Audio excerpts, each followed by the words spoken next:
Hello friends, വണ്ടി Maruti Swift ആണ്. Swift 2013 model വണ്ടിയാണ്. ഇതിൽ കംപ്ലൈൻറ്റ് എന്ന് പറഞ്ഞു കഴിഞ്ഞാൽ ബാക്ക് സൈഡ് ഫുള്ളായിട്ട് ജമ്പ് ചെയ്തുകൊണ്ടിരിക്കുകയാണ്. ഷോക്കിൻ്റെ കംപ്ലൈൻ്റ് ആയിട്ടാണ് വരുന്നത്. ഷോക്കിന് മെയിനായിട്ട് 2 കംപ്ലൈൻ്റാണ് വരുന്നത്. ഒന്ന് വന്നിട്ട് എന്താ പറയുക, ഭയങ്കര ഹാർഡായിട്ട് ബാക്ക് നമ്മൾ ഏതെങ്കിലുമൊക്കെ കട്ടറിൽ ചാടുമ്പോൾ ഭയങ്കരമായിട്ട് റോഡിൻ്റെ ഷോക്ക് കംപ്ലീറ്റും നമുക്ക് ഉള്ളിലിരിക്കുന്ന പാസഞ്ചറിന് അല്ലെങ്കിൽ ബോഡിയിലേക്ക് നല്ലോണം ഫീൽ ചെയ്യും. നല്ല അടിയായിരിക്കും ഫീൽ ചെയ്യുക. പിന്നുള്ളൊരു കംപ്ലൈൻറ്റ് എന്ന് പറഞ്ഞു കഴിഞ്ഞാൽ ഷോക്കിൻ്റെ ആക്ഷൻ കംപ്ലീറ്റ്ലി ഔട്ടായിട്ട് അതിൽ ഓയിലും കാര്യങ്ങളൊന്നും ഇല്ലാതാകുമ്പോൾ ജമ്പിങ് ആവും. നമ്മൾ വെറുതെ ഒന്ന് അമർത്തി വിട്ടാലും ഇങ്ങനെ ജമ്പ് ചെയ്ത് കൊടുക്കുക. എന്താ വെച്ചാൽ സ്പ്രിങ്ങിൻ്റെ ആക്ഷൻ കൂടുതലായിട്ടും വന്നുകൊണ്ടിരിക്കും. ഈ സ്പ്രിങ്ങിൻ്റെ ജമ്പിങ് ആക്ഷൻ കുറയ്ക്കാൻ വേണ്ടിയിട്ടാണ് ഷോക്ക് അബ്സോർബർ എന്ന് പറഞ്ഞ് ഷോക്ക് അബ്സോർബർ കൊടുത്തിരിക്കുന്നത് തന്നെ. അതിനകത്ത് ഷോക്ക് അബ്സോർബർ എന്ന് പറഞ്ഞു കഴിഞ്ഞാൽ തന്നെ അതിനർത്ഥം തന്നെ വണ്ടിയുടെ ഷോക്ക് അബ്സോർബ് ചെയ്യുക എന്ന് വെച്ചാൽ ഈ സ്പ്രിങ്ങിൻ്റെ ആക്ഷൻ കുറയ്ക്കുക എന്നതാണ് ആ ഷോക്കിന് കൊണ്ട് ഉദ്ദേശിക്കുന്നത്. അല്ലാതെ ഷോക്ക് നമ്മൾ എന്താ പറയുക, ഈ കോയിൽ സ്പ്രിങ് ആണ് ശരിക്കും ഇതിൻ്റെ വെയിറ്റും അതുപോലെ ലോഡും എല്ലാം താങ്ങുന്നത്. ഷോക്ക് എന്ന് പറയുന്ന സാധനം ഇതിൻ്റെ സ്പ്രിങ്ങിൻ്റെ ആക്ഷൻ കൺട്രോൾ ചെയ്യുക. എന്താണെന്ന് വെച്ച് കഴിഞ്ഞാൽ ഇല്ലാന്നുണ്ടെങ്കിൽ ഈ ഷോക്ക് ഇല്ലയെന്ന് പറഞ്ഞിട്ട് ഇല്ലാന്നുണ്ടെങ്കിൽ ഈ സ്പ്രിങ് മാത്രമാണ് വണ്ടിക്കകത്തുള്ളൂന്നുണ്ടെങ്കിൽ നമ്മൾ സ്പ്രിങ് ഒന്ന് അമർത്തി വിട്ട് കഴിഞ്ഞാൽ എന്തായിരിക്കും അവസ്ഥ? അത് വൈബ്രേറ്റ് ചെയ്തുകൊണ്ടേയിരിക്കും. അത് ഇല്ലാതാക്കാൻ വേണ്ടിയിട്ടാണ് നമ്മുടെ ഈ ഷോക്ക് കൊടുത്തിരിക്കുന്നത്, ഷോക്ക് അബ്സോർബർ എന്ന് പറഞ്ഞിട്ട് കൊടുത്തിരിക്കുന്നത്. അപ്പോൾ ആ ഒരു കംപ്ലൈൻ്റ് ആണ് ഇതിനകത്ത് വന്നിരിക്കുന്നത്. എന്ന് വെച്ച് കഴിഞ്ഞാൽ സ്പ്രിങ് വർക്കിംഗ് ആണ്, പക്ഷെ സ്പ്രിങ് എടുക്കുന്ന ആക്ഷൻ ജമ്പ് ചെയ്യുമ്പോൾ അതിൻ്റെ ഷോക്ക് കംപ്ലീറ്റ് ആയിട്ട് ഷോക്ക് ഫുള്ള് ഓയിൽ കംപ്ലീറ്റും പോയിട്ട് സ്പ്രിങ് കിടന്ന് ചാടിക്കൊണ്ടേയിരിക്കണം. അതാണ് കംപ്ലൈൻറ്റ്. മനസ്സിലായി? റിയൽ ഷോക്ക് ഞാൻ കാണിച്ചാൽ കംപ്ലീറ്റ് ഓയിൽ ലീക്കായിരിക്കണം അതിനകത്ത്.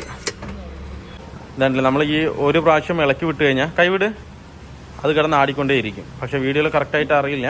നമ്മൾ വണ്ടി ഡ്രൈവ് ചെയ്യുമ്പോൾ ഹമ്പിലൊക്കെ ചാടിക്കഴിഞ്ഞ് കഴിഞ്ഞാൽ ഹമ്പിൽ ചാടിക്കഴിഞ്ഞാൽ ഒരു പ്രാവശ്യം ഇങ്ങനെ കയറി ഇറങ്ങി അങ്ങനെ സ്റ്റോപ്പ് ആവണം. പക്ഷേ ഈ ഷോക്കിൻ്റെ ആക്ഷൻ കംപ്ലീറ്റും പോയിട്ട് ഇത് ജമ്പ് ചെയ്തുകൊണ്ടിരിക്കുകയാണ്, ചാടിക്കൊണ്ടിരിക്കുകയാണ്. എന്താ വെച്ചാൽ റിയറിലെ ഷോക്ക് കംപ്ലീറ്റ്ലി പോയിട്ടാണ് ആ കംപ്ലൈൻറ്റ് വരുന്നത്. അപ്പോൾ എന്തായാലും നമുക്ക് ഇതിൻ്റെ ഷോക്ക് കംപ്ലീറ്റും മാറാം. ഇത് ഷോക്ക് ഫുള്ളി ഓയിലടിച്ച് കംപ്ലീറ്റും പോയിരിക്കും. കണ്ടില്ലേ, 2 ഷോക്കും ഫുള്ളി ഓയിലടിച്ച് പോയിരിക്കുന്നത്. അപ്പോൾ നമ്മൾ എടുത്തിട്ടുണ്ട് ഷോക്ക് വന്നിട്ട് MGP ഒറിജിനൽ തന്നെ മാരുതിയുടെ OE തന്നെയാണ് എടുത്തിരിക്കുന്നത്. മനസ്സിലായി? ഇത് ഏകദേശം 1850 രൂപ വില വരുന്നുണ്ട് ഷോക്കിന്. എന്തായാലും നമുക്കിത് മാറാം. അതല്ല, ഷോക്ക് ഇത്രയും ഓയിലടിച്ച് കംപ്ലീറ്റ്ലി പോയിരിക്കുകയാണ്. അതുകൊണ്ടാണ് ഇതിൻ്റെ ആക്ഷൻ ഒട്ടും തന്നെ ഇല്ലാത്തത്. ഇതൊന്ന് അമർത്തുന്നത് ആണല്ലേ, നമുക്ക് ഒരു ചെറിയ വിരൽ കൊണ്ട് തന്നെ അത് പൊക്ക് അങ്ങോട്ടും ഇങ്ങോട്ടും എടുക്കുക. അതുകൊണ്ട് ഫുൾ ആക്ഷൻ ഔട്ടായിരിക്കുകയാണ്. ചെറിയൊരു ടെൻഷൻ അതിനകത്ത് വേണം, എന്നാൽ മാത്രമേ ആ സ്പ്രിങ്ങിൻ്റെ ഷോക്ക് കംപ്ലീറ്റ് നമുക്ക് അബ്സോർബ് ചെയ്യാൻ പറ്റുള്ളൂ. അതില്ലാത്തത് കൊണ്ടാണ് ആ കംപ്ലൈൻറ്റ് വരുന്നത്. ഇതിപ്പോൾ നമ്മൾ പുതിയത് ജെന്യൂണാണ്. അതിൽ കണ്ടില്ല ടൈറ്റ് അത്രയും ടൈറ്റ് വേണം. എന്നാൽ ഓവർ ടൈറ്റ് ആയാലും ഈ റിയറിലെ ഷോക്ക് നമ്മൾ റോഡിലുണ്ടാകുന്ന ഷോക്ക് കംപ്ലീറ്റും ബോഡിക്ക് വരും താനും. ഒരു ലെവലുണ്ട് അതിനകത്ത്. ഈ 2 കംപ്ലൈൻ്റാണ് റിയർ ഷോക്കിലും ഫ്രണ്ട് ഷോക്കായാലും കംപ്ലൈൻറ്റ് കിട്ടുക. ഒന്ന് ഫുള്ളി ആക്ഷൻ ഔട്ടാവും, പിന്നെ ഒന്ന് ഹാർഡാവും. ഇപ്പോൾ എന്തായാലും നമുക്കിത് മാറ്റിയെടുക്കാം. ഇതിപ്പോൾ ലെഫ്റ്റ് സൈഡിലെ ഷോക്കാണിത്. ഇത് കണ്ടില്ലേ, ഇത് വെറുതെ ചുമ്മാ കിടന്ന് ആടിക്കൊണ്ടിരിക്കുകയാണ്. ഒന്നുമില്ല അതിനകത്ത്. എന്ന് വെച്ച് കഴിഞ്ഞാൽ അതിൽ ഓയിൽ കംപ്ലീറ്റും ഔട്ടായി പോയിരിക്കുകയാണ്. അപ്പോഴാണ് ഈ കംപ്ലൈൻറ്റ് വരിക. ഇത് ഗ്യാസ് ടൈപ്പ് ആണെന്നുണ്ടെങ്കിൽ ഹാർഡാവുക ചെയ്യുക. ഇത് കണ്ടോ. അപ്പോൾ ഇങ്ങനെ വരുമ്പോൾ ഒരിക്കലും തന്നെ നമ്മുടെ സ്പ്രിങ്ങിൻ്റെ ആക്ഷൻ ഒട്ടും തന്നെ എടുക്കില്ല അതിനകത്ത്. അത് മാത്രമല്ല, സ്റ്റെമ്മ് നല്ലോണം അടിയായിട്ടുണ്ട്. ആ സമയത്ത് കട്ട് റൂട്ടിലൊക്കെ പോകുമ്പോൾ ഹെവി ആയിട്ട് കടന്നുള്ള സൗണ്ടും വരും. നല്ല ജമ്പിങ് ആയിരിക്കും. കുലുങ്ങിയിട്ട് വണ്ടി പോകും. അല്ലേ? അത് മാത്രമല്ല, വണ്ടി നമുക്ക് റണ്ണാകുമ്പോൾ ഈ കുലുക്കമുള്ളത് കൊണ്ട് വണ്ടി പാളിപ്പാളി പോകുന്ന മാതിരി, ഇങ്ങനെ പാളിപ്പാളി പോകുന്ന മാതിരി ആയിരിക്കും തോന്നുക. നമുക്ക് ഒരിക്കലും ഒരു കൺട്രോൾ കിട്ടില്ല. നമ്മൾ ഫുൾ ടേണിങ്ങിലൊക്കെ പോകുമ്പോൾ ടേൺ ചെയ്ത് പോകുമ്പോൾ നമ്മൾ തെന്നി പോകുന്ന മാതിരി ആയിരിക്കും അത് ഫീൽ ചെയ്യുന്നത്. ഇപ്പോൾ വണ്ടി ഓക്കെയാണ്. നേരത്തെ ആ ഒരു കംപ്ലൈൻറ്റ് ഇതിനകത്തില്ല. ഇപ്പം നേരത്തെ കംപ്ലൈൻറ്റ് ആ ഷോക്ക് അത്രത്തോളം പോയതാണ്. അതുകൊണ്ടാണ് അത്രയും ജമ്പിങ് വന്നത്. ഇപ്പോൾ ഓക്കെയാണ്.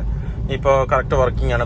ഫ്രണ്ടിലെ ഷോക്കിന് ചെറിയൊരു ചാട്ടക്കൂടുതലുണ്ട്. പക്ഷേങ്കിൽ വലിയ പ്രശ്നമല്ല, എന്നാലും ചെറുതായിട്ടൊരു ചാട്ടക്കൂടുതലുണ്ട്. ഇത് ഫ്രണ്ടിലെ ഗ്യാസ് ടൈപ്പ് ആയിരിക്കും വരുന്നത്. അതുകൊണ്ടാണ് ഈ വൈബ്രേഷനായിട്ട് ഫീൽ ചെയ്യുന്നത്. ബാക്കി ബാക്ക് ഇപ്പോൾ പക്ക പെർഫെക്റ്റ്ലി ഓക്കെയാണ്. നേരത്തെ എന്ന് പറഞ്ഞാൽ ഇതുപോലെയുള്ള കട്ട് റൂട്ടിലൊക്കെ, ചെറിയ പോക്കറ്റ് റോഡിലൊക്കെ പോകുമ്പോൾ ചാടി ജമ്പ് ചെയ്തിട്ടാണ് പോവുക. ഭയങ്കര ഒരു ഇറിറ്റേഷനാണ്. എന്താ വെച്ച് കഴിഞ്ഞാൽ ആ ഒരു കുലുക്കം സ്റ്റോപ്പ് ആവുകയില്ല. സ്പ്രിങ് നമ്മൾ ചവിട്ടി വിട്ട് കഴിഞ്ഞാൽ എത്രത്തോളം വൈബ്രേഷൻ എന്നുള്ള അറിയാമല്ലോ. ആ ഒരു വൈബ്രേഷൻ വന്നുകൊണ്ടേയിരിക്കും ബോഡിയിലേക്ക്. അങ്ങനെ വരുമ്പോൾ ഭയങ്കര ഒരു ബുദ്ധിമുട്ടാണ് വണ്ടി ഡ്രൈവ് ചെയ്യാനും കാര്യത്തിനും ഒക്കെ. അത് ഓയിൽ ടൈപ്പ് ആയതുകൊണ്ടാണ് അങ്ങനെ ഒരു വൈബ്രേഷൻ ഫീൽ ചെയ്യുന്നത്. പക്ഷെ നമ്മൾ ഗ്യാസ് ടൈപ്പ് ആണെന്നുണ്ടെങ്കിൽ ഭയങ്കര ഹാർഡാവും. നമ്മൾ ഈ റോഡിലെ ചെറിയ ചെറിയ ഇതുകളെല്ലാം നമുക്ക് ബോഡിയിലേക്ക് കറക്റ്റായിട്ട് അടിക്കും. ഓയിൽ ആയതുകൊണ്ട് കംപ്ലീറ്റ് ഓയിൽ പോകുമ്പോൾ ഞാൻ കാണിച്ചെന്നില്ല, ആ സ്റ്റിക്ക് മറ്റേ ഷോക്കിന്റെ സ്റ്റെമ്മ് കണ്ടില്ലേ, അത്രത്തോളം ഫ്രീ ആണ്. അതിലൊരു ആക്ഷനും സ്പ്രിങ്ങിന്റെ ഒരു ആക്ഷനും എടുക്കാനുള്ള ഓപ്ഷൻ അതിനകത്ത് ഇല്ല. അതുകൊണ്ടാണ് അത്രയും ചാട്ടം വരുന്നത്. അപ്പോൾ എന്തായാലും വർക്ക് കംപ്ലീറ്റ് ആയിട്ടുണ്ട്, ഇപ്പോൾ ഓക്കെയാണ്.